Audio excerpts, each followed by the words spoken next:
دن میں 5 نمازیں ہیں تو 2 نمازیں ادا کریں۔ ایک صاحب کے متعلق ان کی نمازیں چھوٹی ہوئی تھی، 2-3 سال تک انہوں نے فجر کی نماز نہیں پڑھی، عشاء کی نماز نہیں پڑھی۔ بعد میں ان کو احساس ہوا کہ 5 وقتہ نماز مسلمان پر فرض ہے۔ انہوں نے کوشش کی اس بات کی کہ مجھے میری زندگی کی جتنے بھی مہینے اور جتنے بھی سال میں جتنی بھی نمازیں میری قضا ہوئی ہے، فوت ہوئی ہے، اس کو مجھے قضا کرنا ہے۔ انہوں نے التزام کیا اس بات کا، فجر میں جلدی آ گئے، فجر کی سنتیں پڑھی، پھر فجر کی جو قضا نماز اس نیت سے پڑھ لی کہ سب سے پہلی میری جو فجر کی قضا نماز ہوئی ہے اس کو میں ادا کرنا، پھر امام کے ساتھ فجر کی نماز پڑھی۔ ظہر میں بھی ایسا کیا، عصر میں بھی ایسا کیا، مغرب میں بھی، گویا کہ 2 نمازیں پڑھتے رہے، ایک قضا اور ایک امام کے پیچھے ادا، 2 سال تک، 3 سال تک۔ پھر ان کو شرح صدر ہو گیا کہ اب میری جتنی بھی نمازیں فوت ہوئی تھی وہ ساری کی ساری نمازیں قضا ہو چکی ہیں۔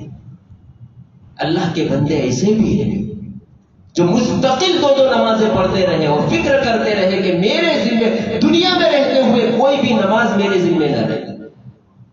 تو اللہ کے نبی علیہ الصلوۃ والسلام نے ارشاد فرمایا کہ یہ نمازیں کل قیامت کے دن پل صراط پر گزرنے کے لیے نور بنے گی۔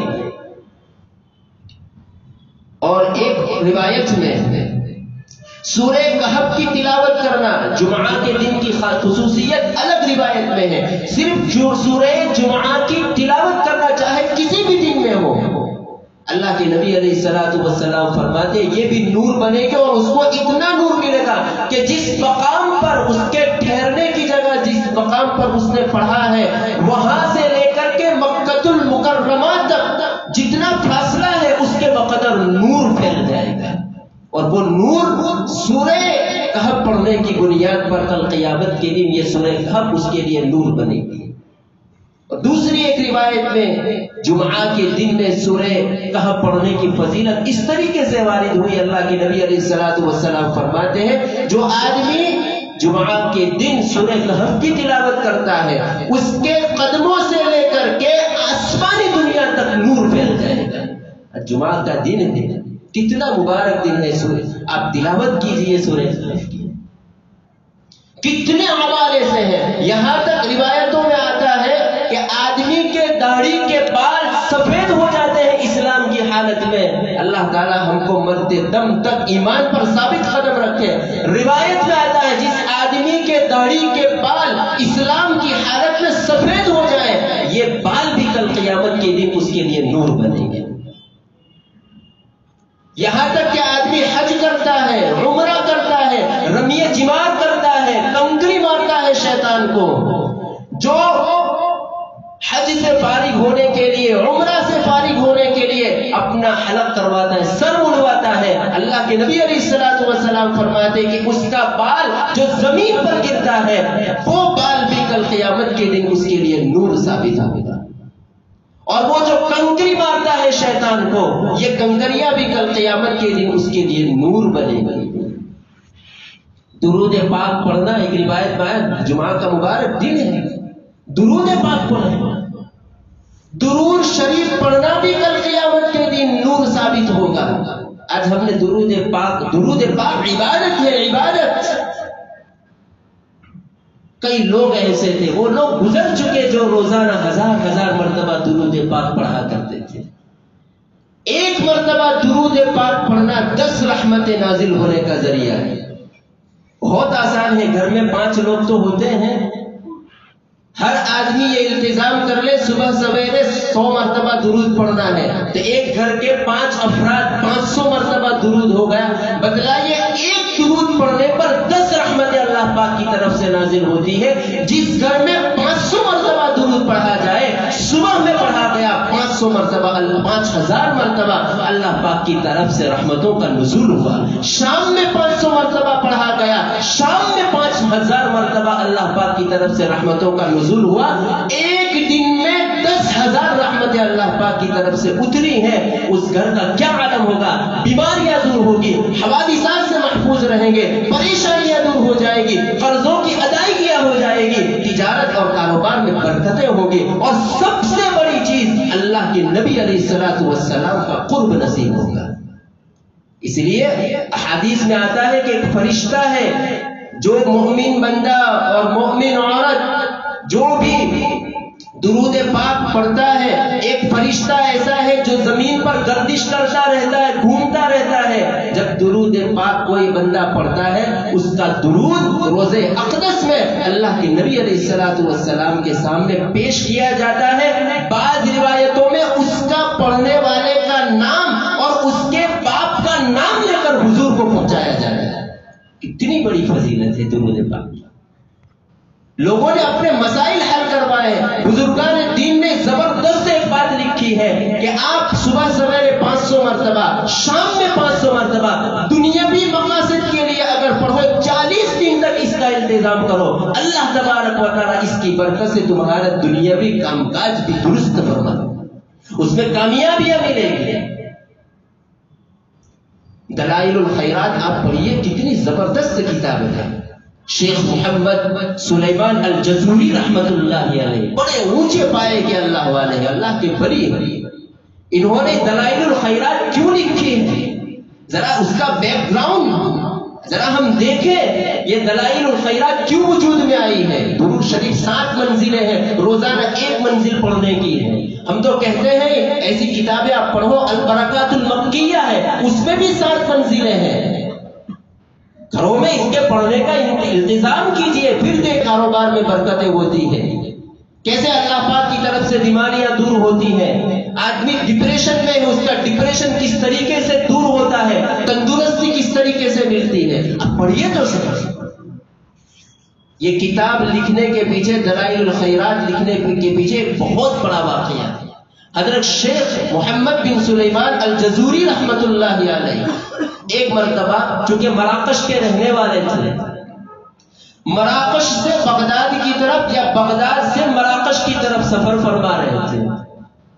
راستے میں نماز کا وقت ہو چکا، پانی نہیں، پانی ادھر ادھر تلاش کیا، پانی نہیں مل رہا. اتفاق سے ایک کنواں نظر آیا، کنویں کے اندر پانی پایا، لیکن کنویں کے پاس ڈول اور رسی نہیں تھی. اب پانی نکالے تو کیسے نکالے؟ نماز کا وقت ختم ہونے کے قریب.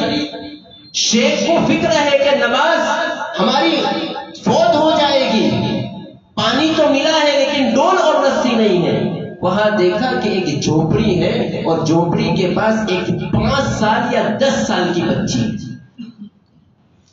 شیخ نے اسے پوچھا، بیٹا ہماری نماز کا وقت ختم ہو رہا ہے، ہمیں نماز پڑھنی ہے، کنویں میں پانی تو ہے لیکن پانی نکالنے کے لیے ڈول اور رسی نہیں ہے، ذرا ڈول رسی کا انتظام ہو جائے. کہاں آپ کون ہو؟ لڑکی نے پوچھا آپ کون ہو، کہاں سے آئے ہو؟ کہا میں مراکش کا رہنے والا ہوں، میرا نام محمد بن سلیمان ہے. اس بچی نے اس بزرگ کا نام، اس اللہ والے کا نام سن رکھا تھا. کہا کہ ہاں مراکش کے وہ شیخ، مراکش کے وہ بزرگ محمد بن سلیمان، آپ وہی ہو؟ ہاں میں وہی ہوں. کہا کہ اتنے بڑے اللہ والے ہو، اتنے بڑے بزرگ ہو، آپ کو ڈول رسی کی کیا ضرورت ہے؟ وہ بچی کہہ رہی ہے، 5 سال 10 سال کی بچی کہہ رہی ہے آپ کو ڈول رسی کی کیا ضرورت ہے؟ بغیر اتنے بڑے اللہ والے ہو کر کے آپ ڈول رسی کی آپ کو ضرورت پڑ رہی ہے پانی نکالنے کے لیے. حضرت شیخ نے فرمایا کہ بیٹا ویسے بھی ہم پریشان ہیں اور آپ ہمارا مذاق کر رہے ہیں. یہ کنواں ہے، پانی نیچے ہے، اس کو حاصل کرنے کے لیے، لانے کے لیے ڈول رسی تو ہونی چاہیے.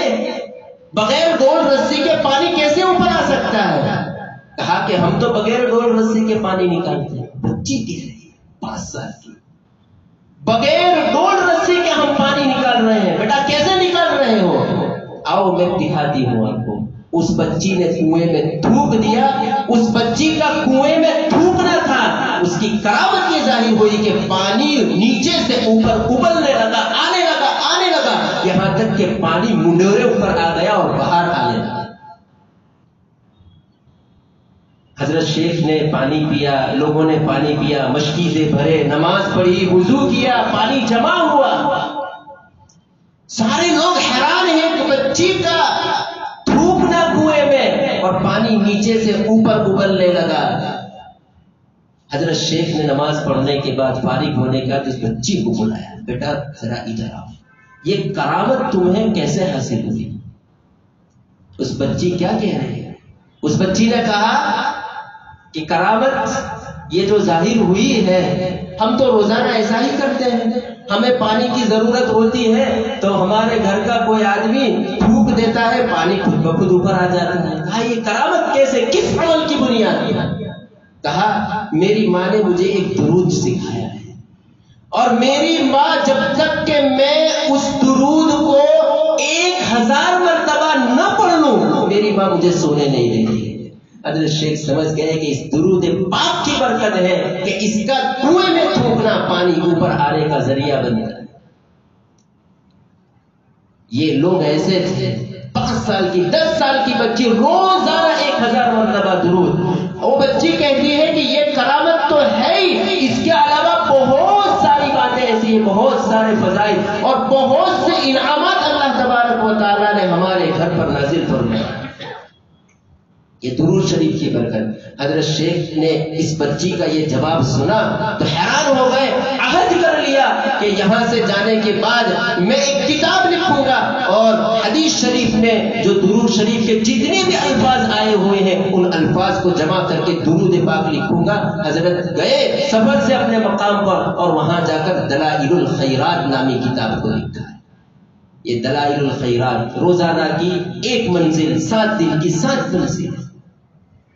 میں یہ عرض کر رہا تھا کہ درود پاک پڑھنا، ایک مرتبہ جو آدمی درود پاک پڑھتا ہے، اگر موقع ہو تو درود ابراہیم لمبا درود پڑھو، اور اگر موقع نہ ہو وصلی اللہ علی النبی وصلی اللہ علی النبی الکریم، ارے اتنا بھی نہیں پڑھ سکتے، صلی اللہ علیہ وسلم صلی اللہ علیہ وسلم صلی اللہ علیہ وسلم، یہ پڑھ لیں، چھوٹا درود پڑھ لیجیے۔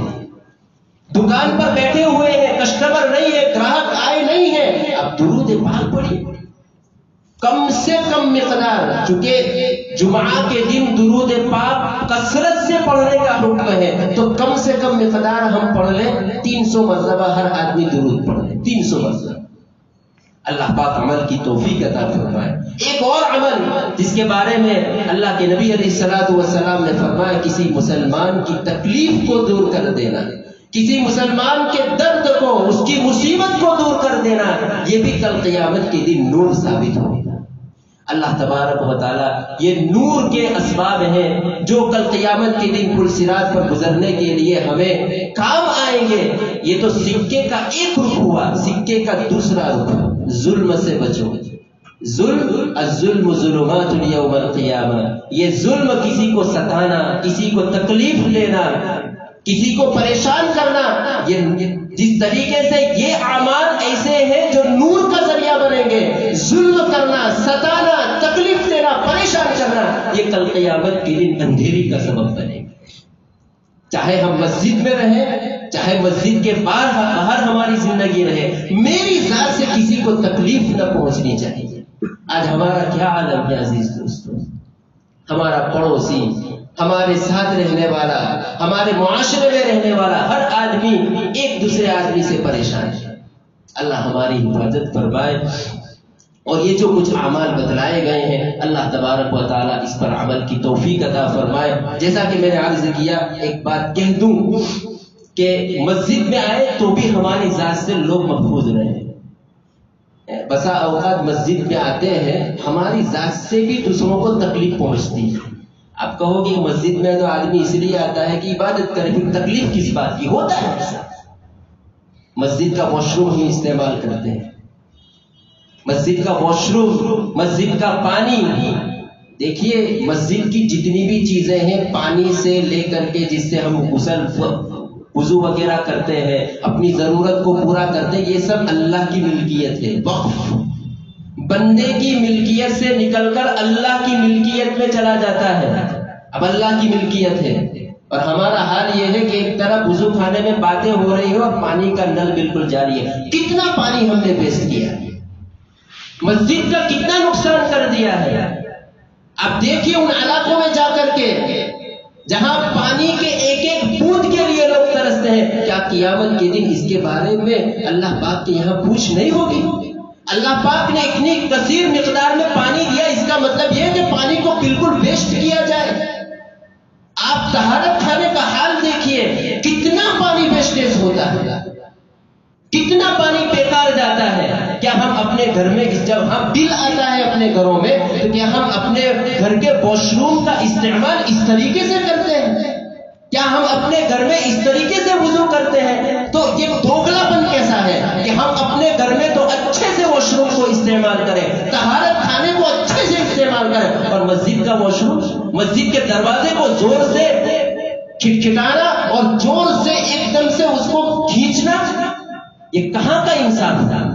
اور معاف فرمائے, بڑی ذمہ داری کے ساتھ میں کہہ رہا ہوں, طہارت خانے کا حال آپ دیکھیے, وہاں ٹشو پیپر لایا جاتا ہے اور ٹشو پیپر کو ایسے بکھیر دیا جاتا ہے. مؤذن صاحب نے ابھی مجھے وہ تصویر بتلائی, اتنا گندا کر کے جاتے ہیں. ارے یہ قوم تو وہ قوم ہے جنہوں نے تطہیر اور پاکیزگی کا دنیا کو طریقہ سکھایا ہے. مسلمانوں کے مسجد کے طہارت خانوں کا یہ حال ہے. وہاں اپنی جو پرائیویسی ہے, پرائیویٹ چیز ہے, انڈر ویئر کو چھوڑ کر کے جاتے ہیں. یہ ممبر سے ایسی باتیں نہیں کہی جا سکتی, یہ ایک مرتبہ کا معاملہ نہیں ہے.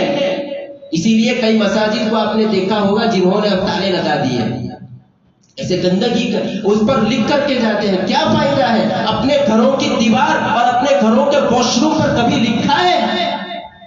کہیں وہاں پر ایسی گندگی کی ہے؟ وہاں پر بیڑی, سگریٹ اور تمباکو گٹکا کھا کر کے اپنے گھروں کی دیواروں کو گندا کیا ہے؟ ذرا دیکھیے, ذرا سوچئے اس بات کو. کیا کل قیامت کے دن ہم سوچ رہے ہیں طہارت خانے میں کوئی دیکھنے والا نہیں؟ ارے اللہ رب العزت دیکھ رہا ہے. تم اللہ کے گھر کو گندا کرتے ہو, یاد رکھو جو اللہ کے گھر کو گندا کرتے ہیں وہ اپنے گھر میں کبھی چین اور سکون کی زندگی نہیں گزار پائیں گے.